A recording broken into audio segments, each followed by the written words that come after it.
Bilkis Bano case के 9 दोषी लापता, घरों पर लटक रहे ताले, पुलिस तैनात। दोषी के पिता का दावा, बेटा बेगुनाह।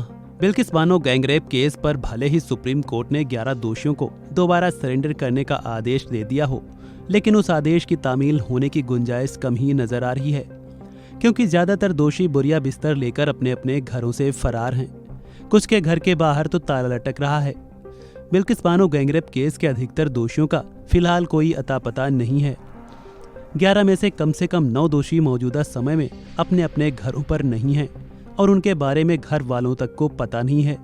मीडिया रिपोर्ट्स के मुताबिक कोर्ट के आदेश के बाद कई मीडिया संस्थान दोषियों के घर पहुंचे, जिसमें कहीं दोषी गायब मिला तो कहीं दरवाजों पर ताले लटकते मिले।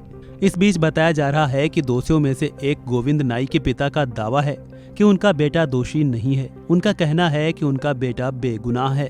द इंडियन एक्सप्रेस की एक रिपोर्ट के मुताबिक दोषी के पिता ने कहा कि उनकी इच्छा है कि अयोध्या के राम मंदिर के प्रतिष्ठान में उनके बेटे को सेवा करने का अवसर मिले। उन्होंने अंग्रेजी अखबार द इंडियन एक्सप्रेस को बताया कि गोविंद हफ्ते भर पहले ही घर से चला गया था। मेरी इच्छा है और मैं प्रार्थना करता हूँ कि वह अयोध्या के मंदिर प्रतिष्ठान में सेवा करे। कुछ न करने और इधर उधर से बेहतर सेवा करना है। रिहा होने के बाद वह कुछ भी नहीं कर रहा था।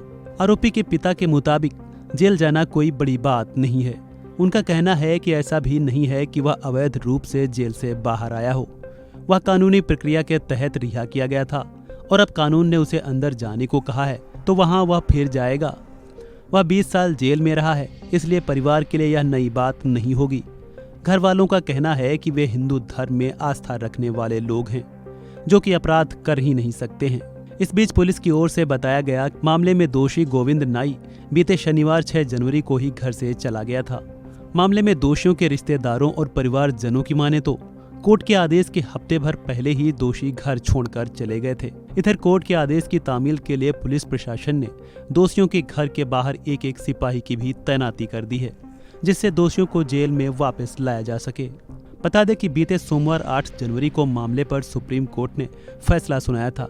सुप्रीम कोर्ट ने दोषियों की आजादी की सुरक्षा और उन्हें जेल से बाहर रहने देने की याचिका को स्वीकार करने से इनकार कर दिया था और कोर्ट ने कहा था कि जहां कानून का शासन लागू करने की जरूरत होती है, वहां करुणा और सहानुभूति की कोई भूमिका नहीं रह जाती है।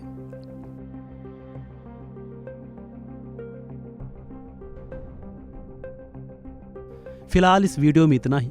खबरों से जुड़े अन्य अपडेट्स के लिए बने रहें वन इंडिया हिंदी के साथ।